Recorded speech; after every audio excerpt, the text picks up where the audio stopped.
I'm Alice Sverdlik. I'm based at the International Institute for Environment and Development in London, and I've been lucky enough to join the African Cities Research Consortium in Nairobi. My name is Martin Atela. I lead the Research and Policy unit at PASGR in Nairobi, Partnership for African Social and Governance Research, and I also double up as the uptake director for ACRC.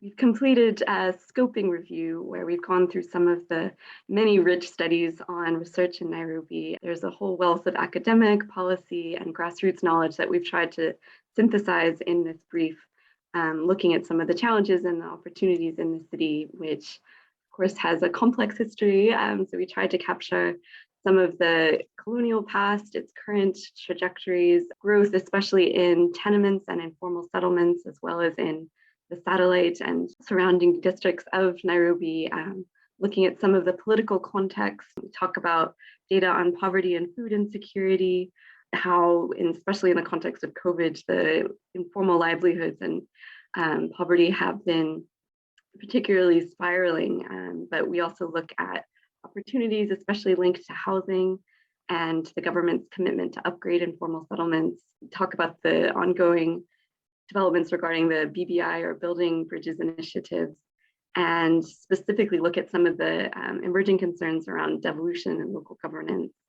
And we close with a bit of consideration for informal settlement upgrading, which is one of the many exciting developments in Nairobi, especially in Mukuru, and the government's commitment to affordable housing. I think I'll leave it there for the summary, but I'm sure Martin has some thoughts about some other key emerging challenges or emerging opportunities in Nairobi. Yes, thank you, Alice. I think it's interesting that you've mentioned BBI, which is the Building Bridges Initiative, which is sort of like, I would call it a political settlement between the main opposition leadership and the government, meant to bring about certain reforms, not just targeted at Nairobi, but targeted more generally in the country.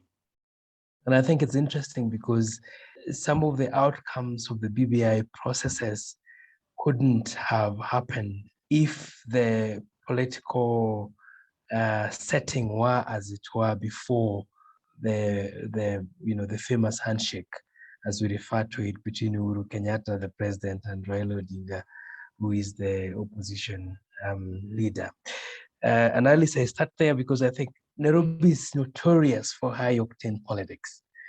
And I think one of the things that the BBI has done is to tone down that politics a little bit, but more useful to our study using a political settlements approach to be able to understand how elite priorities actually can trickle down into the kind of little but progressive reforms you might want to see in an urban setting such as Nairobi.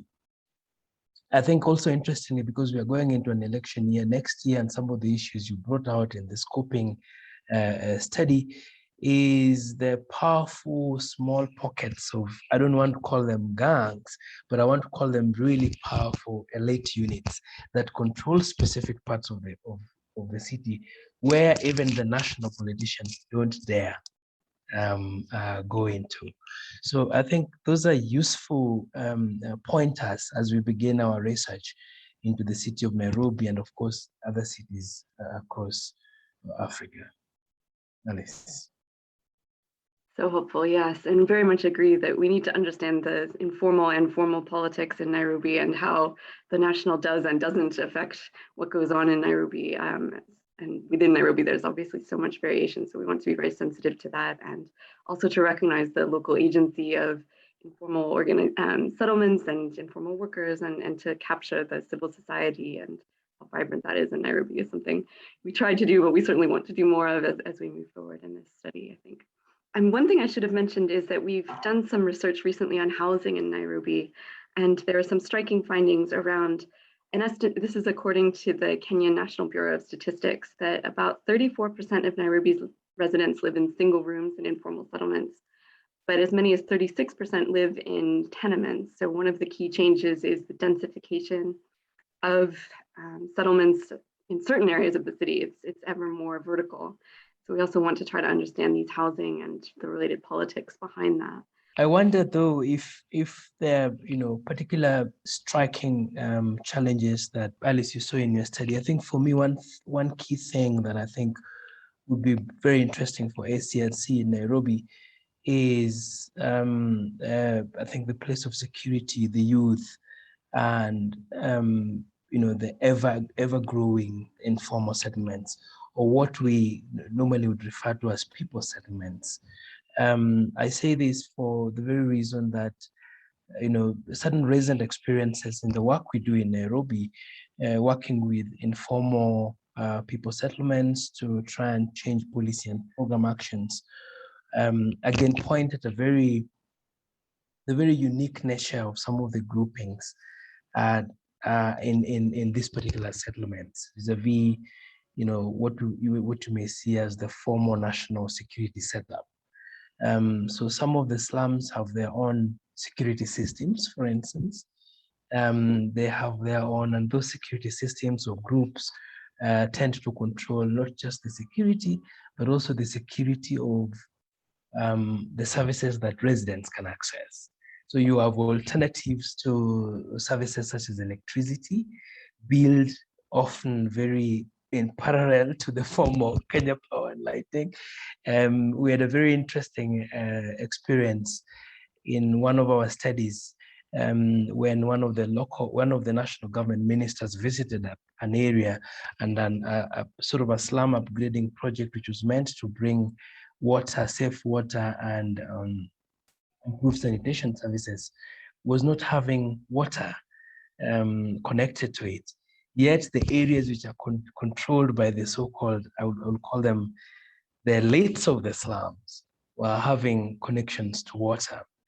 And so, the challenge there arises in terms of how do we jointly bring together, the stakeholders to think about reforms in such a way that the voices of the marginalized come to the fore, while making sure that the risks and safeguards are properly, taken care of. No one is exposed in that process.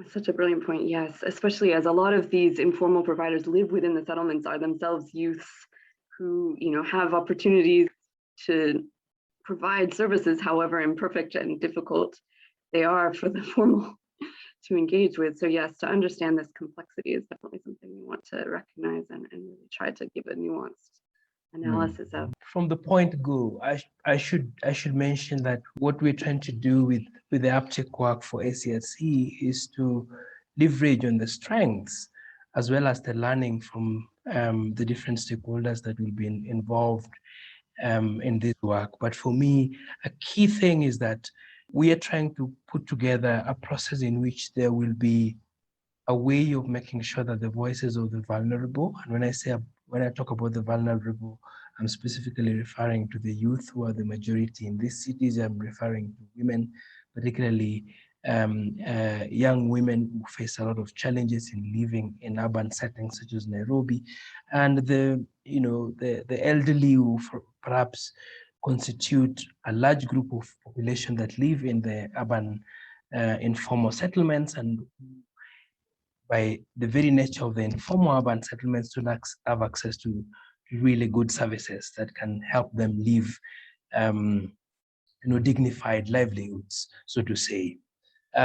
So there is then that challenge there, and I think a main approach to this, for instance, is to bring together the work that SDI is doing, for instance, in Mukuru, where they have very strong and historical experience working not only with the county government, so the former municipal or city government, as well as the national government and local stakeholders, in jointly designing a planning zone and implementing on how the planning zone is supposed to develop.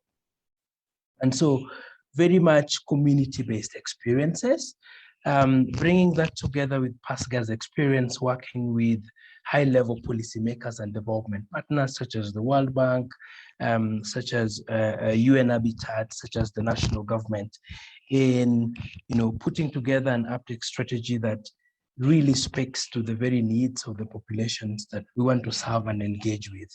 And I think a key thing that ACRC brings to the table here is the fact that, we are not only going to map these key stakeholders. Of course, mapping has been done before, but we want to provide a safe platform for engagement between our researchers and the excellent evidence that they will be producing, the communities where we want to serve, to make sure that their voices count as evidence in the recommendations or the evidence that will come out.